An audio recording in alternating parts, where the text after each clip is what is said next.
E aqui voltamos, mais uma vez, agora à noite, prontos, iremos ouvir a palavra, coração preparado, a mente pronta a entender o que Deus requer de cada um de nós. Nós queremos falar hoje sobre oração, irmãos, e a canção, de fato, prepara-nos para recebermos a palavra do Senhor.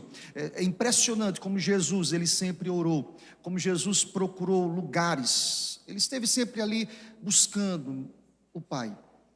Interessante essa relação de oração do Senhor, como ele ensinou através da oração, como ele trouxe de maneira muito prática aos seus apóstolos, seus discípulos, o exemplo da oração, da busca, da conversa, dos reencontros com Deus constantemente, quando nós escancaramos o nosso coração e nos apresentamos diante de Deus sem subterfúgios, porque Ele nos conhece por dentro, como a oração sempre fez parte do ministério de Cristo Jesus. Nós aprendemos com Jesus quando oramos, nós aprendemos com aquilo que Ele deixou. Os registros aqui nas Escrituras, e nesta noite nós iremos olhar para a oração dominical, a oração do Pai Nosso, iremos aprender a orar com Jesus, lá no capítulo 6 do Evangelho de Jesus, registrado pelo evangelista Mateus, capítulo 6, a partir do versículo 9, iremos ler até o versículo 13, Mateus capítulo 6, dos versículos 9 a 13. Aqui está um ensino, irmãos, muito didático, muito prático, muito aplicável acerca da oração, como nós devemos orar. Aqui nós aprendemos de maneira muito pedagógica como devemos orar. Vejam, Jesus estava ensinando aos seus discípulos e ele diz assim: portanto, versículo 9, vós orareis assim. Vamos ler juntos, toda a igreja? Pai nosso que estais nos céus, santificado seja o teu nome. Venha o teu reino, faça-se a tua vontade, assim na terra como no céu.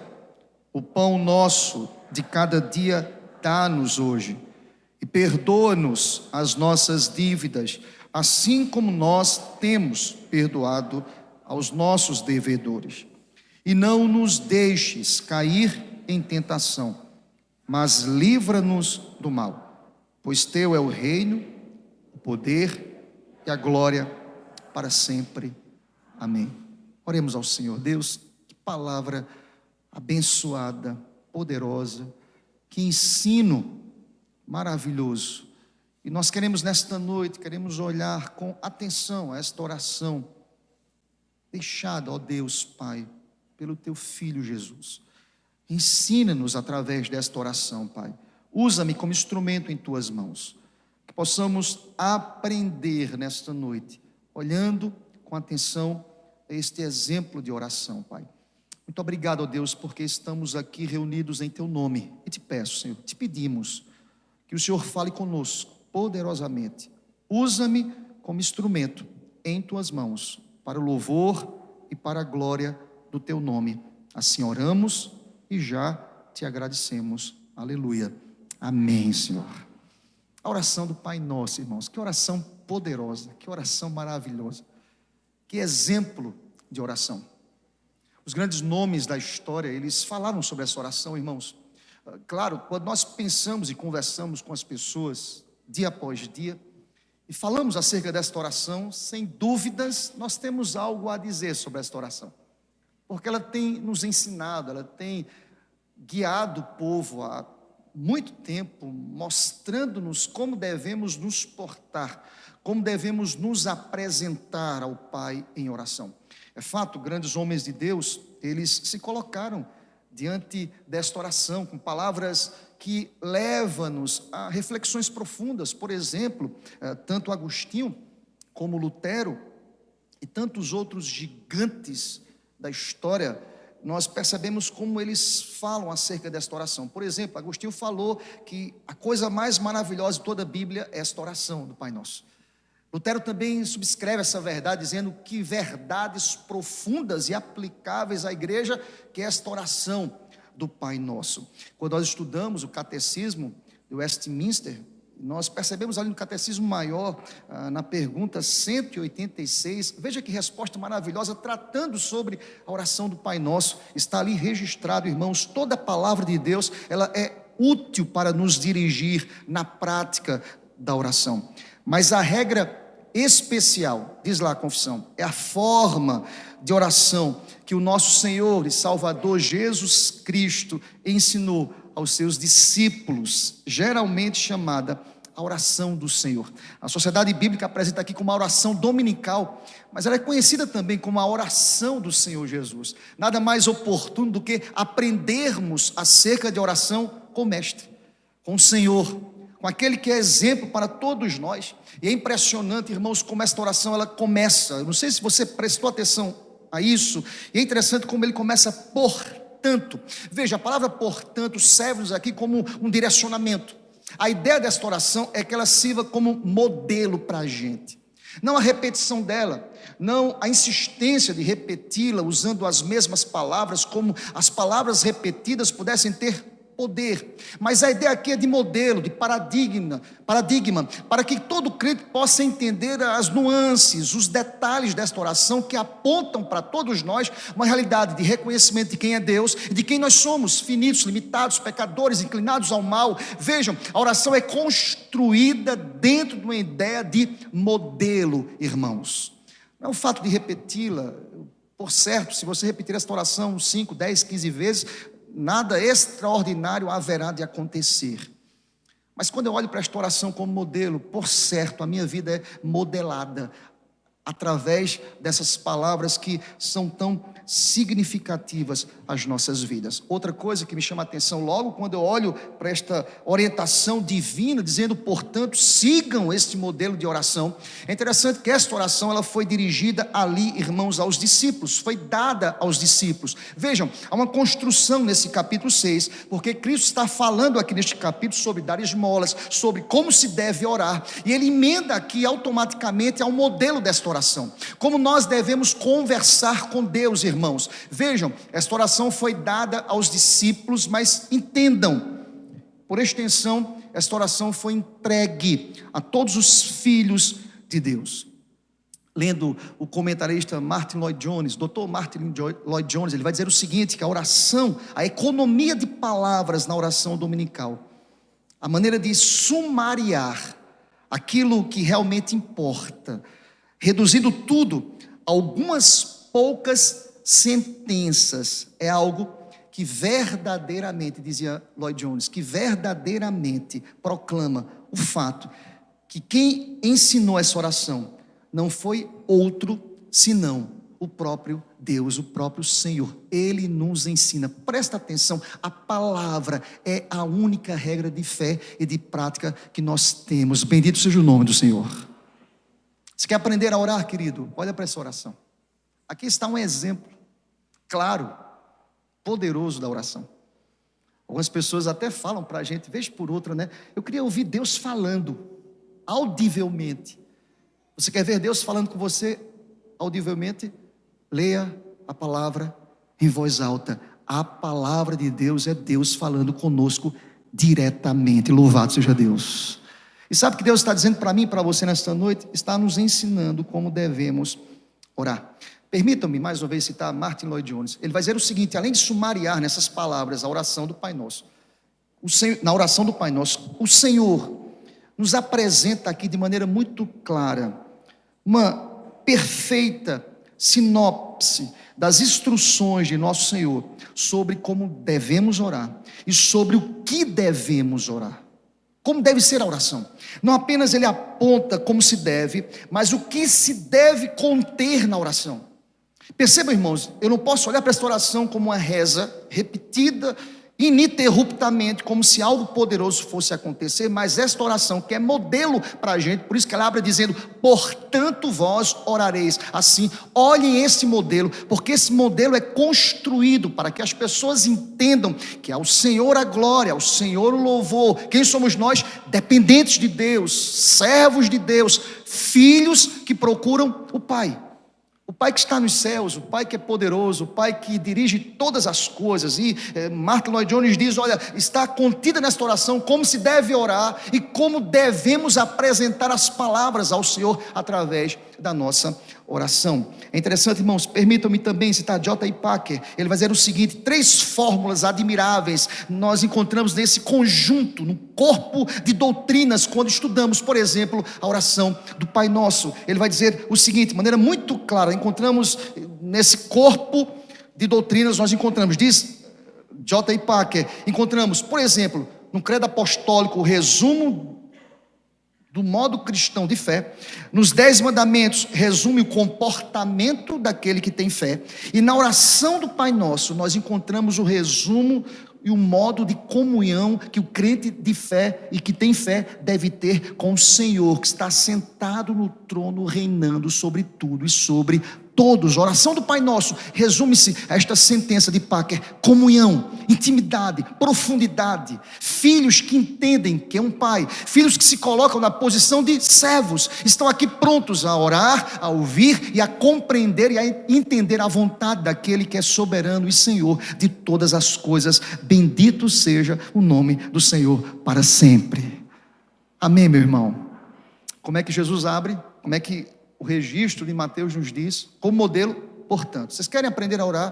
Portanto, orareis, vós orareis assim. Nós iremos olhar para esta oração, irmãos, porque esta oração é extremamente reveladora. Vejam como ela começa, como ela abre as cortinas, quando Cristo diz: orareis assim. Não procure outros métodos de oração.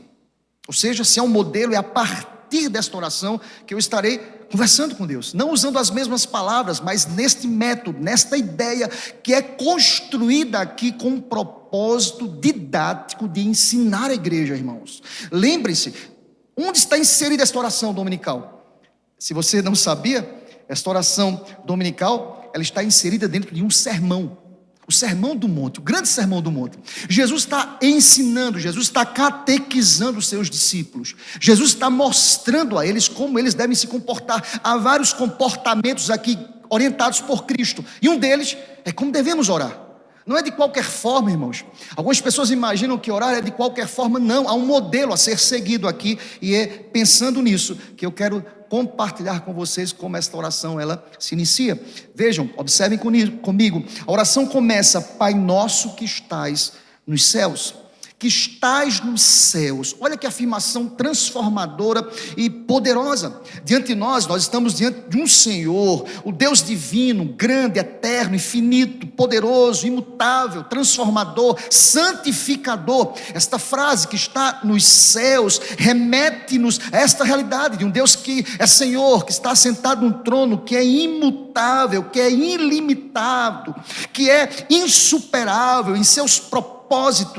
E nós precisamos entender, Ele é capaz de lidar com toda e qualquer situação. Ele é capaz de gerir toda e qualquer situação. Ele é o Senhor dos céus, Ele é o Senhor da terra. Ele tem autoridade sobre os céus e sobre a terra. Louvado seja Deus. Olha como esta oração começa, irmãos: Pai nosso que estais nos céus. Vejam, eu tenho dito aos nossos alunos de hermenêutica aqui do curso básico de teologia da IPF, já faço uma propaganda, faça esse curso, meu irmão, é uma bênção, uma bênção. Eu tenho dito que hermeneuticamente falando, e nós somos de uma linha que defende a hermenêutica histórico-gramatical, nós defendemos a tese que Bíblia se explica por Bíblia. Vejam, não por acaso as palavras inaugurais desta oração nos fala: aquele que está nos céus, Pai que está nos céus. Veja, isso é um replicar e um reverberar de Isaías capítulo 57, versículo 15. Está lá registrado: assim diz o alto, o sublime, que habita na eternidade, o qual tem o nome de santo. Olha o que diz a palavra, irmãos: habito no alto e santo lugar, mas habito com o contrito e habito com aquele abatido de coração. Ele está sentado no trono, mas Ele está aí no teu coração. Louvado seja Deus. Ele é Senhor, mas é um Pai que cuida. É interessante, irmãos, como esta oração abre as cortinas dizendo: Ele está nos céus. Veja, irmãos, que oração que nos aproxima. Nós não servimos a um Deus distante, extremamente letárgico aos acontecimentos do nosso coração.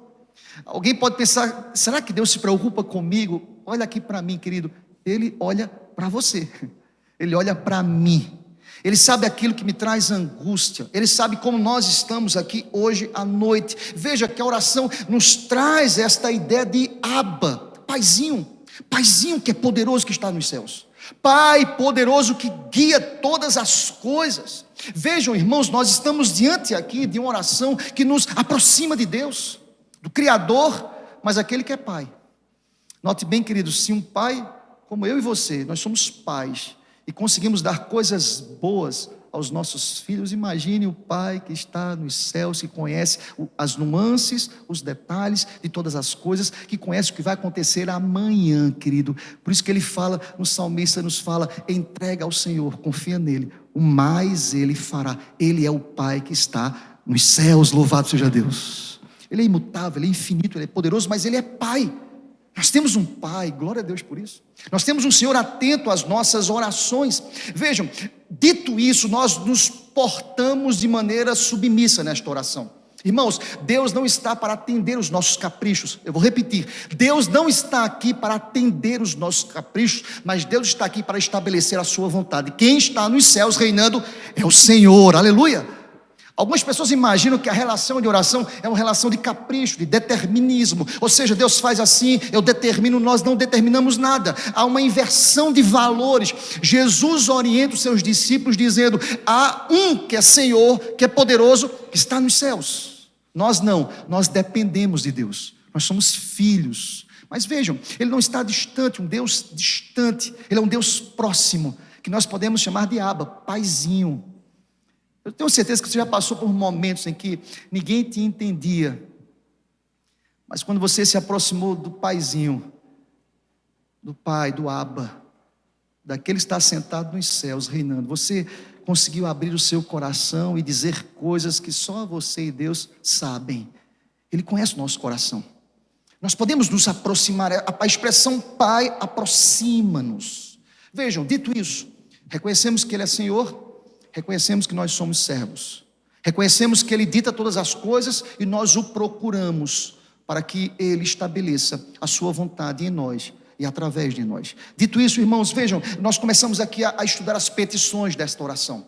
Vejam, eu me coloco nesse lugar de servo, Ele é Pai, agora eu peço a esse que é Pai. Eu recorro àquele que é poderoso, eu recorro àquele que tem a sentença final. O homem pode fazer planos, mas a resposta certa dos lábios vem do Senhor. Você crê nisso, amém, meu irmão? E por que muitas vezes nós insistimos para que a nossa vontade seja estabelecida? Deus é soberano, irmãos. E sabe dizer a palavra? Olha, palavra se explica por palavra. A vontade do Deus que está nos céus é boa, agradável e perfeita, aleluia. Ele está nos céus, mas Ele reina de maneira justa, poderosa, cirúrgica. Ele faz como lhe apraz. Percebam, quando eu oro e coloco Deus em seu devido lugar, Ele é Rei, Ele é Senhor, eu começo a pedir àquele que reina sobre todas as coisas. Olhem as petições aqui. A primeira petição é que o nome de Deus seja santificado. Acompanhem comigo, por gentileza, depois de dizer: Pai nosso que estás nos céus. Depois de afirmar o que acabei de afirmar, Jesus diz àqueles discípulos: orem assim: santificado seja o teu nome. Vejam, além de ser uma direção, a oração do Pai Nosso.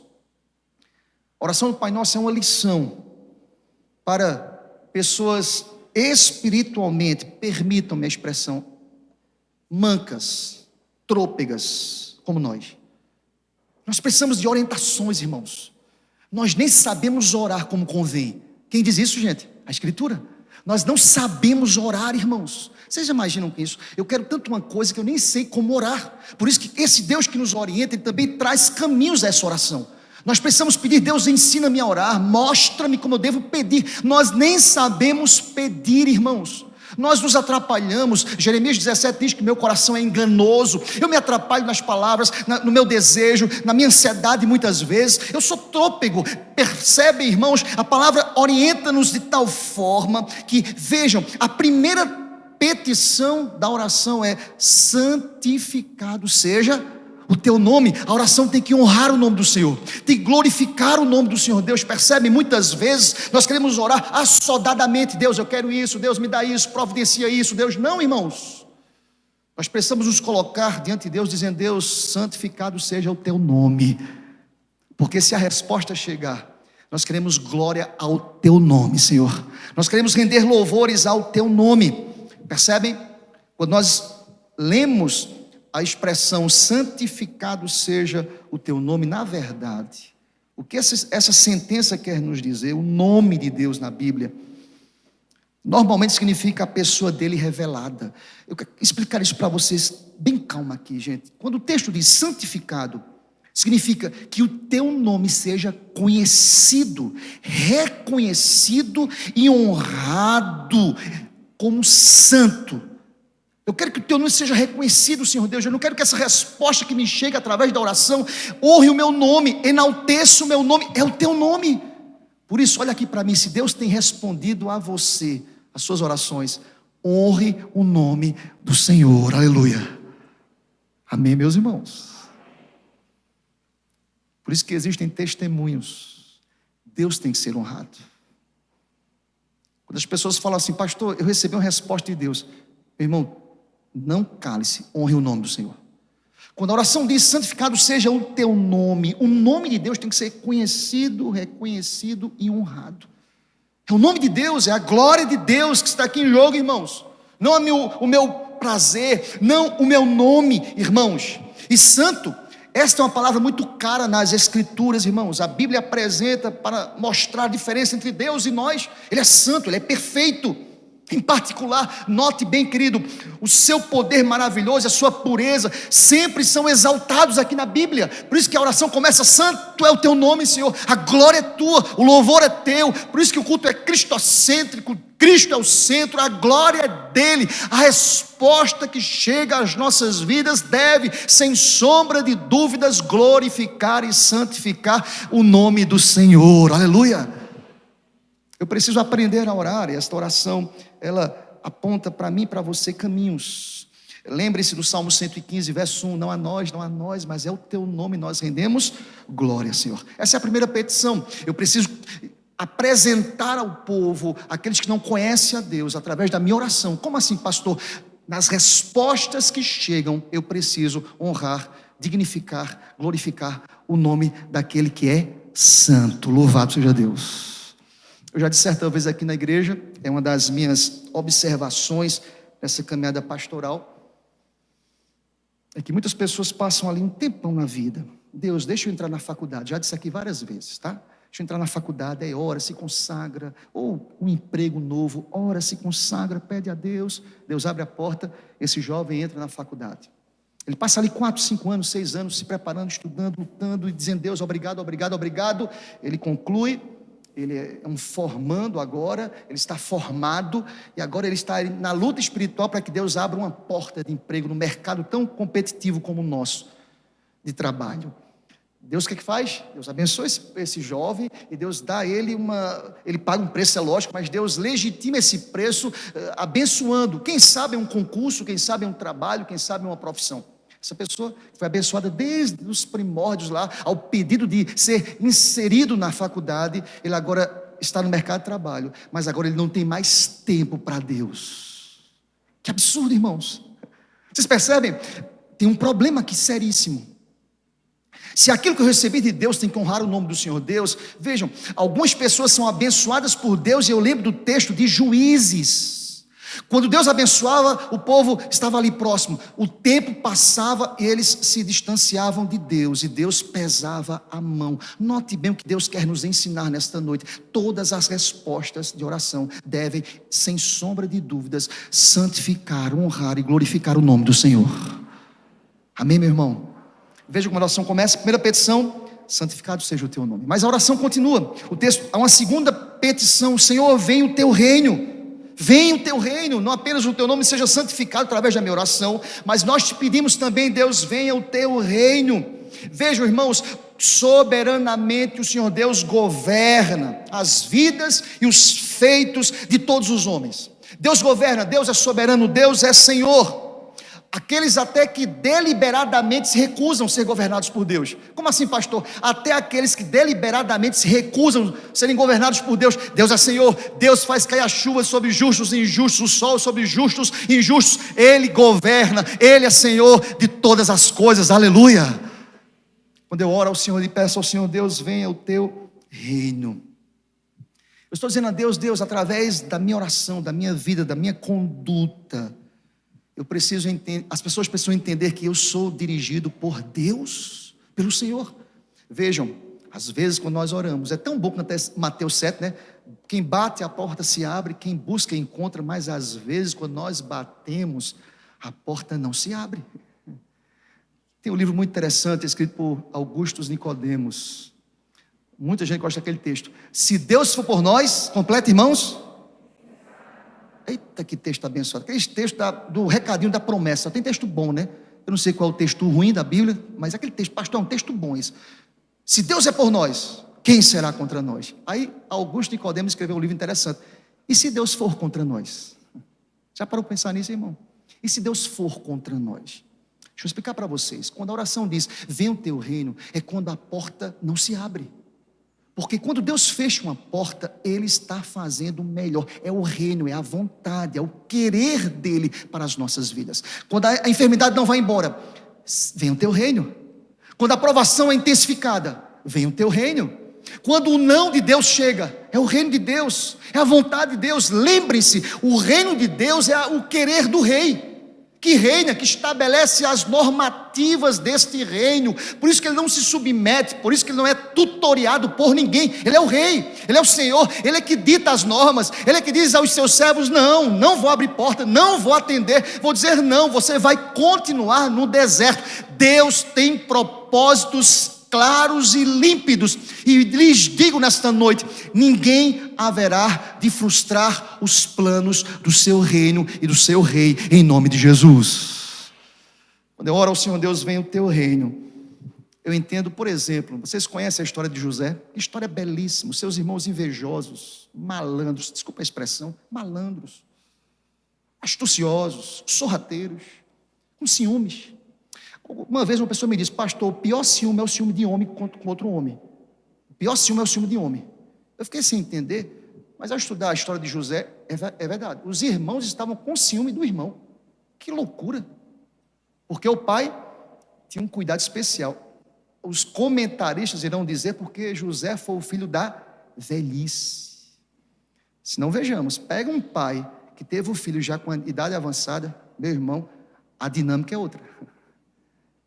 Aquele pai novo, ele é soldado, ele é brabo, o pai que vai ficando experiente e tem um filho já experiente, ele trata esse filho como fosse um avô.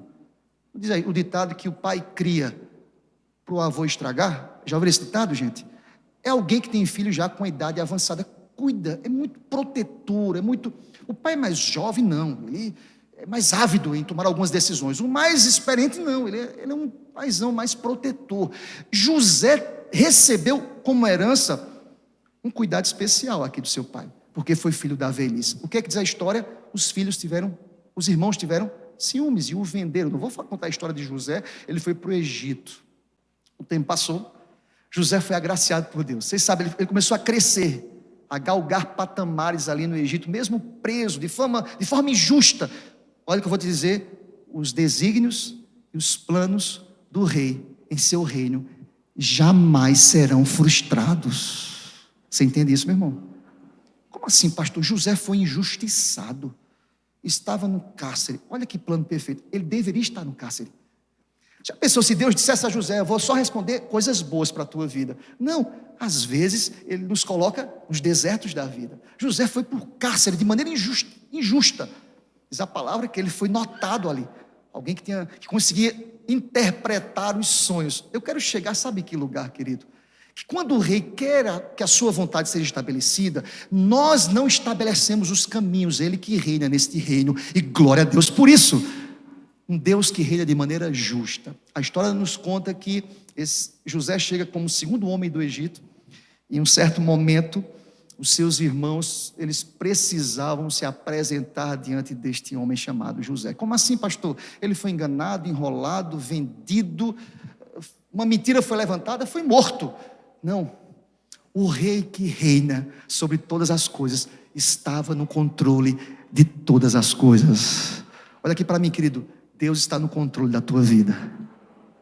Então quando você orar, diga: venha o teu reino. Olha o que aconteceu, irmãos. Gênesis, capítulo 50, versículo 20. Os irmãos temerosos, mas o governador estava no controle. E quando José olha para os seus irmãos, sabe o que José fala? Lá no versículo 20: vós, meus irmãos, na verdade, vocês intentaram o mal contra mim, porém Deus transformou e tornou em bem. Sabe por quê? Porque o reino, só existe um rei nele, o rei Jesus, o Deus Todo-Poderoso reina sobre todas as coisas.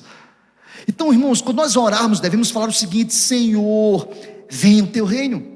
Venha o teu reino, venha a tua vontade. Entendam, nós não estamos moldados pelo reino deste mundo. É o Deus Todo-Poderoso que é o rei das nações. Ele é o rei dos reis. E a promessa é que um dia todo joelho irá se dobrar diante do Senhor. Venha o teu reino. Há uma expressão escatológica em venha o teu reino. Ao estudar essa sentença, eu percebi, irmãos, que a ideia do texto no original é uma sentença escatológica. Ou seja, todas as vezes que eu vejo a expressão venha o teu reino, aponta para a volta do rei.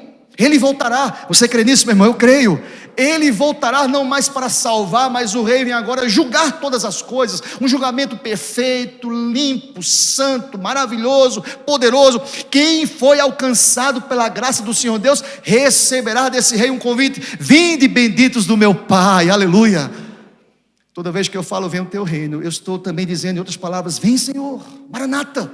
Entendam, aqui é um contexto de perseguição, de aflição, em que a igreja estava sendo bombardeada constantemente, mas o povo tinha uma expectativa: vem o teu reino, Maranata, vem Jesus, vem Jesus. Nós criamos expectativas, irmãos. O rei voltará, ele é poderoso, ele virá no tempo certo, no tempo em que a última trombeta ecoar. Prepara-te, ó Israel, para encontrares com teu Deus. Aleluia.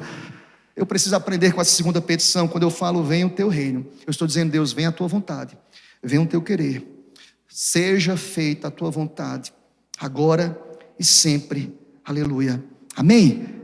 Olha a lógica do texto. Se eu falo venha o teu reino, automaticamente, concomitantemente, eu estou dizendo: seja feita a tua vontade. Olha para o texto é revelador para a gente.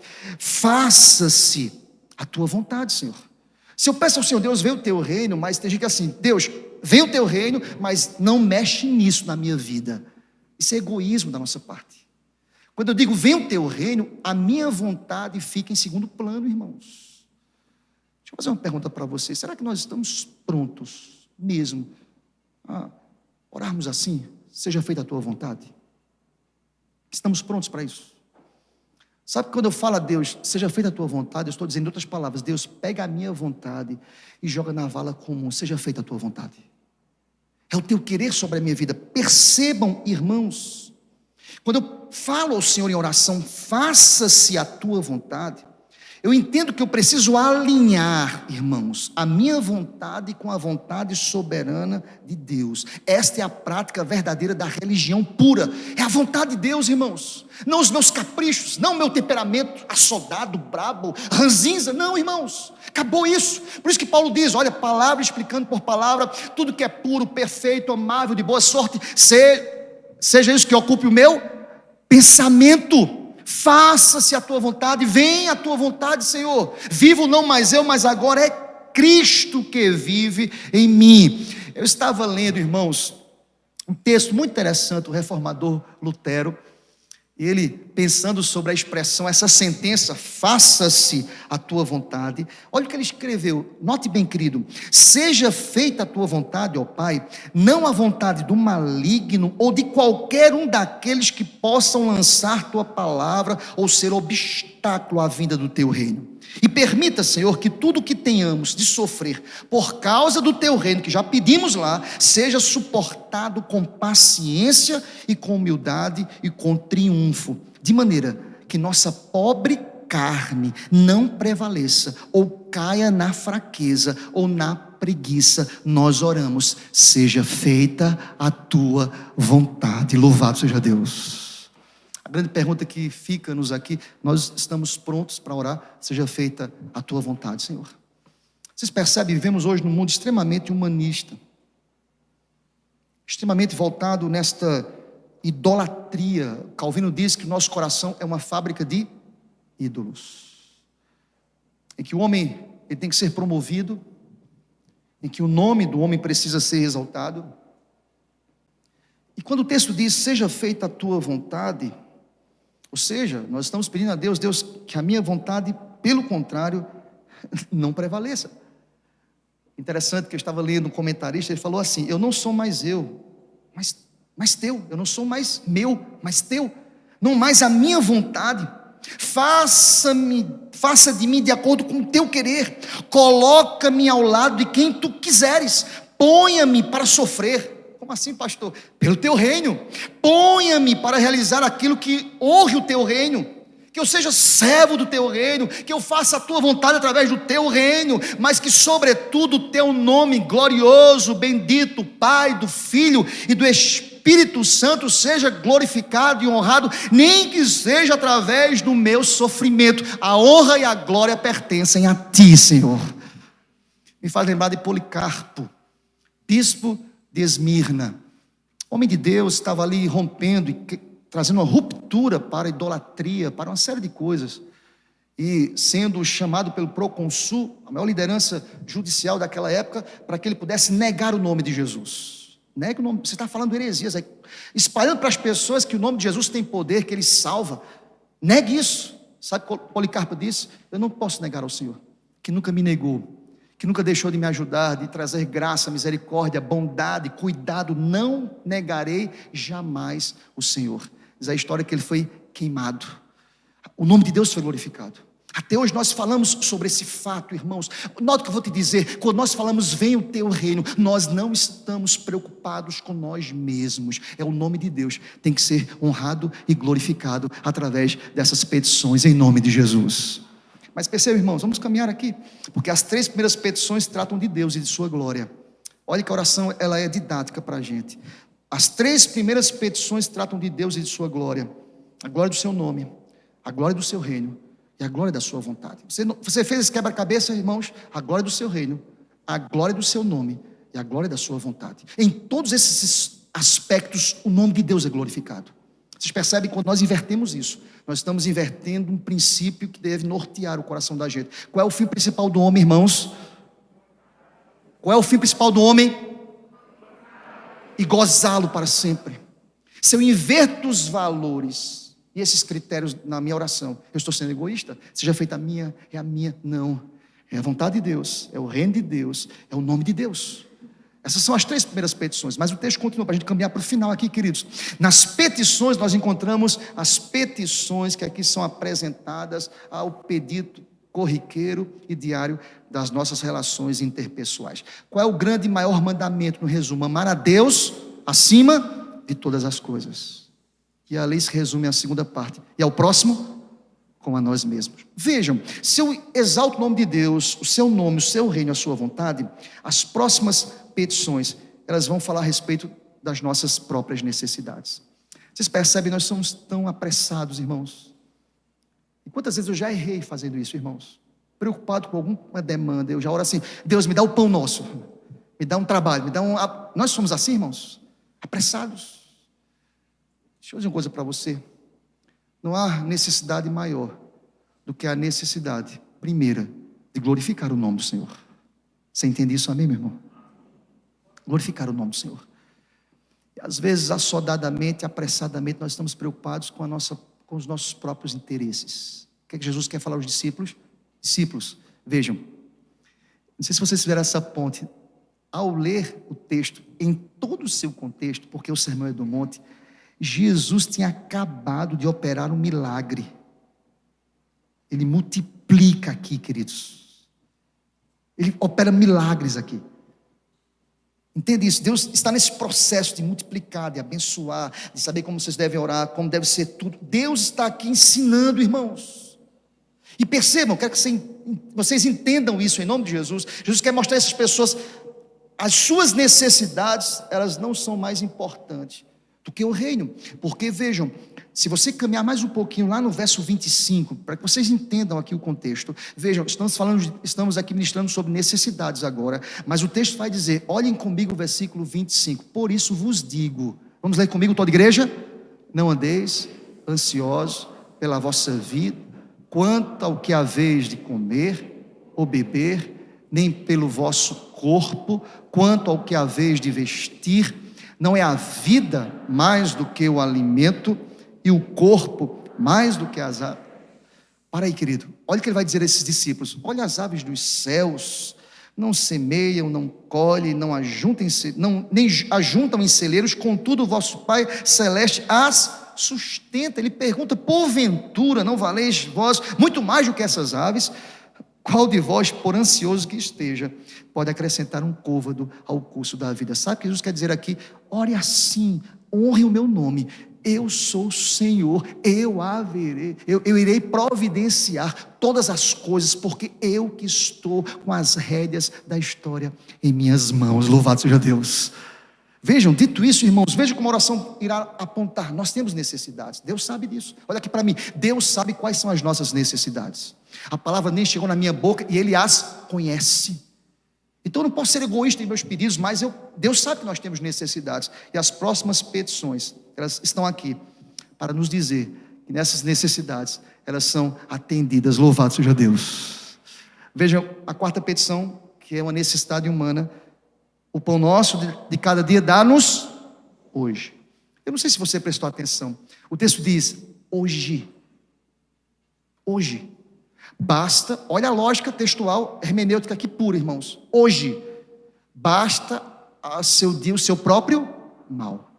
Você percebe que nós estamos preocupados com o que vai acontecer no final desse ano, naquela viagem que você vai fazer. Olha aqui para mim, meu irmão. Você está entendendo ou não? O que Deus quer dizer para a gente? Meu querido, não fique ansioso. Estou preocupado com uma resposta que eu vou receber do meu trabalho hoje. Presta atenção à lógica bíblica. As misericórdias do Senhor se renovam a cada hoje. Deus está aqui com a gente hoje. Olha aqui para mim, Ele vai estar com você amanhã em nome do Senhor. Depois de amanhã, seja feita a tua vontade. O pão me dá hoje. Eu não sei vocês, há aqui um ensino profundo. A ideia do cada dia. Tem até uma devocional, né, gente? Cada dia eu preciso do alimento, todos os dias. Eu preciso cumprir a vontade de Deus todo dia. Nós devemos depender, queridos, do nosso Pai Criador. O Pai Criador aqui em todos os momentos, para nos guardar, para nos proteger, para providenciar, para trazer provisão, queridos, para a manutenção do funcionamento da natureza, não só da minha vida pessoal. Todos os dias o sol nasce, irmãos. Todos os dias se põe, a luz estará as estrelas, o ar que respiramos todos os dias, o pão nosso é todo dia, Ele nos sustenta todos os dias. Olha o que eu quero te dizer nesta noite: quem te sustenta não é o teu trabalho, querido, é instrumento nas mãos daquele que é o sustentador de todas as coisas, aleluia. Por isso que a oração nos ensina dizendo: me dá o pão hoje, hoje, cada dia. E amanhã, pastor?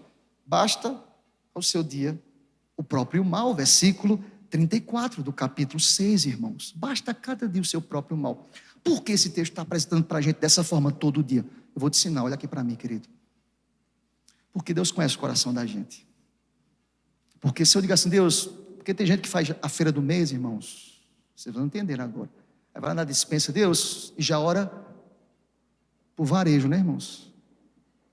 Deus, eu agradeço a feira toda, para não orar na hora do almoço, para agradecer, abençoa o mês todinho até quando essa feira for. Já não oro mais, eu já ganhei tempo, pastor. Todo dia. Por que todo dia? Porque Deus conhece nosso coração. Toda vez que nós nos afastamos do provedor, esfriamos a relação com Ele. Entenda isso em nome de Jesus. Todo dia eu preciso conversar com o Pai. Ah, pastor, mas eu estou bem na conta bancária. Todo dia. Se está ali é porque Deus tem todo dia providenciado caminhos para mim e para você. Louvado seja Deus. Vejam, a oração é extremamente didática, irmãos. Por que todo dia? Porque ela está alicerçada, por exemplo, a promessa feita em Gênesis, capítulo 8, 22, quando o Criador, no processo criacional ainda, ele, pós processo criacional, ele fala: eu sou o Senhor e haverei de sustentar a cada dia, a cada ano, a semeadura, a colheita, a comida. Eu sou o Senhor, dependam de mim. Orações devem olhar, nós devemos, através da oração, devemos olhar Deus como fonte primária, única e suficiente. Se eu me faço valer da minha capacidade, da minha força, da minha inteligência, da minha força de persuasão, eu irei ficar arrogante e vaidoso. É todo dia, a cada dia me dá o pão, Senhor Deus, porque todos os dias eu preciso de Ti, todos os dias eu preciso que o Senhor sustente as minhas necessidades mais básicas, ou aquilo que é extremamente intransponível muitas vezes. Todo dia, Senhor Deus, me dá o pão dia, hoje, e bendito seja o nome do Senhor por isso, aleluia. Uma segunda ideia aqui, ainda nas petições humanas, já falamos sobre 3 petições honrando Deus, mas na continuidade aqui é uma segunda petição, olhando para as nossas realidades. Olhem comigo, por favor, versículo 12, estamos caminhando para o final. Ele fala: eu quero pão, Senhor Deus, mas eu quero relacionamento também. Olha aqui para mim, querido, tem muita gente recebendo o pão, mas não consegue viver o relacionamento, como segunda petição aqui. Olhem comigo, diz o verso 12. Leiam comigo, todos juntos. E perdoa-nos as nossas dívidas, assim como nós temos perdoado aos nossos. Perdoa-nos como nós temos perdoado aos nossos devedores. Deixa eu dizer uma coisa muito importante para vocês, com muita tranquilidade, com muita paz no meu coração. Nós só estamos vivos, vou repetir, nós só estamos vivos por causa do perdão. Se não fosse o perdão, desculpa a expressão bem coloquial, gente, o que seríamos na fila do pão? Estávamos consumidos, irmãos. Use essa lente, querido. Eu só estou aqui pregando por causa do perdão. Você só está cantando por causa do perdão. Você só está adorando por causa do perdão. Entendam como é que as pessoas têm dificuldade do perdão. Vejam, a justificação pela fé está totalmente relacionada ao perdão. Isso é doutrina, irmãos.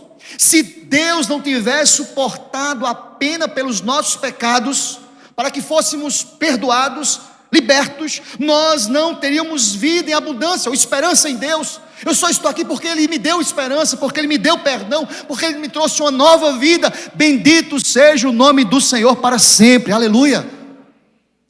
Crendo nisso, alicerçado nisso, sabe que Jesus disse a esses discípulos: Deus perdoa-nos as nossas dívidas, assim como há uma condição aqui, queridos, olha aqui para mim, em nome de Jesus. Minha oração nesta noite é que o Espírito Santo ensine na igreja, em nome de Jesus. Quebre os grilhões. Vou dizer uma coisa para vocês com muita paz no coração. É inadmissível crentes que não falam com outros crentes. Eu não estou falando de ser amigo, ser próximo. Como assim, pastor? Agora confundiu tudo. Deixa eu falar para vocês. Do colegiado apostólico, 12 apóstolos estavam com Cristo o tempo todo. Todo dia ali, convivendo, Jesus vendo as mazelas, as agruras da alma, os rompantes de Pedro, as omissões de outros, porque não vigiavam em oração com o Senhor. Cristo olhou e penetrou a alma dessas pessoas. Desses 12, Jesus estava mais próximo de 3. Quem são? Pedro, Tiago e João. Deixa eu dizer uma coisa para vocês. Dos 3, ele estava mais próximo de João. Irmãos, eu estou falando de viver e ter uma comunhão próxima. Alguém já disse que os amigos íntimos, nós, amigos mais chegados do que? Irmãos, é Bíblia. Não é pastor Felipe, é Bíblia. Mas vejam, eu não consigo entender como uma pessoa consegue adorar a Deus e não perdoa, irmão. Sabe o que está dizendo? Em outras palavras, Deus não me perdoa. Deus não escuta a minha oração. Deus não olha nem para mim.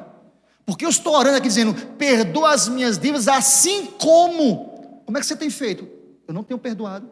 Quem sabe você está vendo assim. Eu nem falo com o irmão. Eu nem olho para o irmão. Você está dizendo para Deus, em outras palavras, não me perdoa. Nem olha para mim, Senhor. Veja, a oração do Pai Nosso é um modelo para a gente, irmãos. E minha oração é que o Espírito Santo de Deus entre no teu coração e transforme vidas nesse lugar, em nome de Jesus.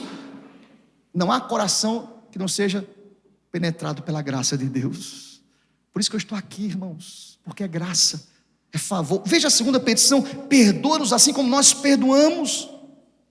E eu preciso que vocês entendam aqui, em nome de Jesus, que esse perdão ou pedir perdão deve partir da premissa, daquilo que o próprio Cristo ensinou ali em Mateus: 7 vezes, Senhor, 7 vezes.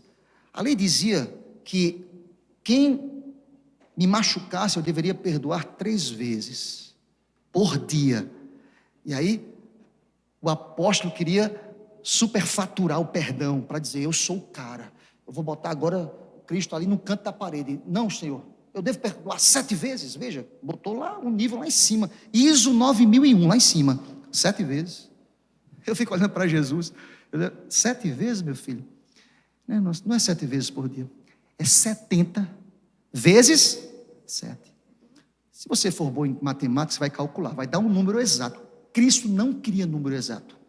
Aqui é a ideia de hipérbole, exagero. Ninguém vai errar no mesmo erro 70 vezes 7. Mas vamos partir do pressuposto que teu irmão errou com você 70 vezes 7, a mesma coisa. Eu tenho a palavra de Deus no teu coração: perdoe, assim como Deus perdoa as nossas necessidades.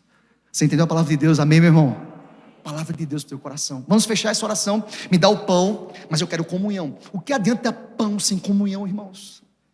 Veja, Deus fez o milagre, multiplicou, mas Deus trouxe comunhão, palavra. Ele se aproximou, tem que ter comunhão. E ele fecha dizendo o seguinte: eu quero ter pão, mas eu não quero estar tentado por ele. Olha a lógica do texto.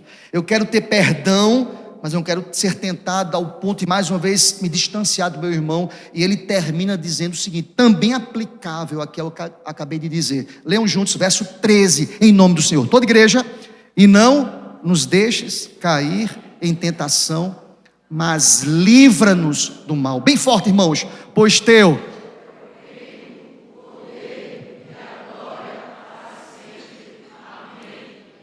Amém, meu irmão?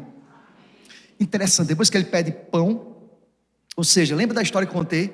Eu estou na faculdade, no mercado, Deus me deu pão. Eu não posso esquecer, eu não posso permitir que a tentação possa tomar meu coração. Eu quero perdão, mas eu quero que esse perdão seja renovado a cada dia. Para quê?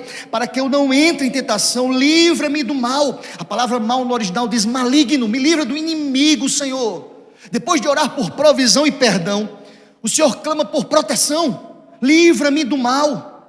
É uma terceira necessidade básica que o texto nos apresenta: livra-me do mal, não nos deixes cair em tentação, mas livra-nos do mal. Isso me faz lembrar também, queridos, 1 Pedro capítulo 5, versículo 8, que diz: sede sóbrios, sejam vigilantes. O diabo, o vosso adversário, anda em derredor, como leão que ruge, procurando alguém para devorar. Palavra explicando palavra.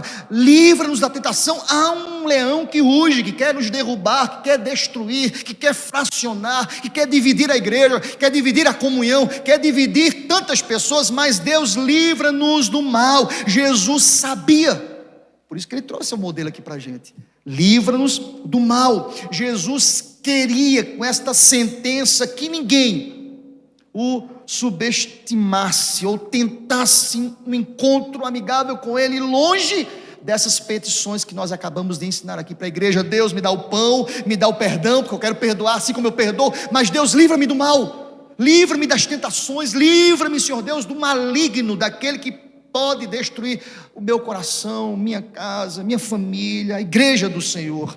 A palavra de Deus nos diz, irmãos, estou caminhando para o final: aquele que, pois, que pensa que está em pé, veja para que não caia. 1 Coríntios 10, versículo 12. Qual tem sido a sua oração diante do Senhor nesta noite? Que você possa pedir ao Senhor Deus: Deus, Tu és o meu Pai, Tu estás nos céus, eu quero que o Teu nome seja santificado através da minha vida. Eu quero que o Teu reino venha sobre nós. Eu quero que o Senhor faça a Sua vontade sobre mim, através de mim. Deus, eu quero pão diário, todo dia. Tu és o provedor de todas as coisas. Deus, eu quero perdoar, assim como eu quero o Teu perdão, assim como eu perdoo, Senhor. E Deus, não me deixes cair em tentação, mas livra-me do mal. Há uma ideia aqui de vigia, de sentinela, de alguém que está ali. Ah, pastor, a tentação é muito grande. Ah, pastor, eu não consigo. Eu oro, mas eu sei que não consigo. Olha aqui para mim, quem sabe você está entrando segunda-feira amanhã com a tentação que está batendo na tua porta. Olha aqui para mim. Quem tem ouvidos ouça o que o Espírito diz à igreja. Quem sabe tem gente flertando com a tentação. Ah, eu vou ao meu limite. A linha é tênue. Sabe o que Deus quer nos dizer aqui hoje à noite? Ore ao Senhor dizendo: Deus, livra-me dessa tentação. Que eu possa fugir desta tentação. Que eu faça como José, que fugiu. Lembra de José? Fugiu, irmãos. Alguém já me disse, sabe por que pastor José fugiu? Porque ele se conhecia. Nós nos conhecemos. Nós sabemos os nossos limites. Guarda-me, Senhor, dos tropeços. Nos traz luz, me traz consciência espiritual. Alguém pode dizer, pastor, a tentação é muito grande. Eu tenho a palavra de Deus no teu coração. É grande? Sabe dizer a palavra? Bíblia se explica por Bíblia. Está escrito em 1 Coríntios 10, 13. Não vos sobreveio tentação que não fosse humana.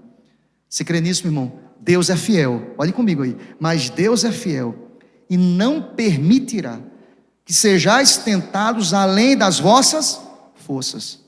Pelo contrário, juntamente com a tentação, vos proverá livramento, de sorte que a possais suportar. Está sendo tentado e você sabe que a tentação está ali na segunda-feira. Eu sou instrumento de Deus na tua vida hoje à noite. Eu creio nisso. Para o seu coração e para o meu coração. Palavra de Deus para a gente. Livra-nos do mal, Senhor. Essa é a oração modelo de Jesus. Que Deus aplique esta palavra ao meu e ao seu coração nesta noite, em nome de Jesus. Amém, Senhor. Curva a sua cabeça, quero orar por você, em nome do Senhor.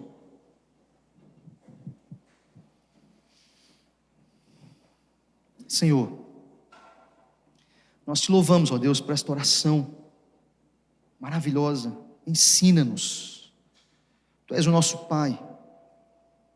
Tu és o Deus Todo-Poderoso que reina sobre tudo e sobre todos, e nós reconhecemos o teu senhorio e a tua glória, Senhor. E nós te pedimos, ó Deus, que a tua vontade seja estabelecida em nós e através de nós, ó Pai. Livra-nos de nós mesmos, dos nossos achismos, nosso coração pecaminoso, inclinado ao mal. Trabalha no nosso coração nesta noite, em nossas mentes, em nome do Senhor te pedimos, Pai. Ó Deus, que o Senhor possa a cada dia prover, dando-nos o pão diário, a cada dia, Senhor Deus. Que o Senhor também possa estar nesta noite curando relacionamentos quebrados, em nome de Jesus, Pai. Relacionamentos desfeitos na igreja, Senhor. Libera perdão, Senhor. Que as pessoas possam liberar perdão, Senhor. Que o Senhor possa trazer perdão a essas pessoas. Ó Deus, em nome do Senhor, perdoa-nos, assim como nós perdoamos aos nossos devedores, ó Pai. E não nos deixes cair em tentação. Livra-nos do mal, Senhor Deus. Livra-nos das tentações, livra-nos do maligno, para que tudo isso redunde em glória, assim como a oração terminou. Para que, pois teu é o reino, pois teu é o poder, pois tua é a glória, para sempre, amém e amém, aleluia. Deus seja louvado para sempre, amém, Senhor. Glória a Deus, amém, meu irmão. Essa é a palavra de Deus para a gente hoje à noite. Que o Senhor aplique essa palavra ao coração da gente. Eu não sei se vocês perceberam, na oração fiz questão de fazer esse destaque a uma conjunção, pois, a um propósito, em cada petição dessa, pois, teu é o reino, o poder e a glória para sempre. O nome de Deus é honrado e glorificado através das nossas orações e das nossas vidas. Deus seja louvado para sempre. Amém, meu irmão? Amém, igreja? Deus, que bom poder estudar a palavra de Deus, irmãos. Como é bom estudar a Escritura.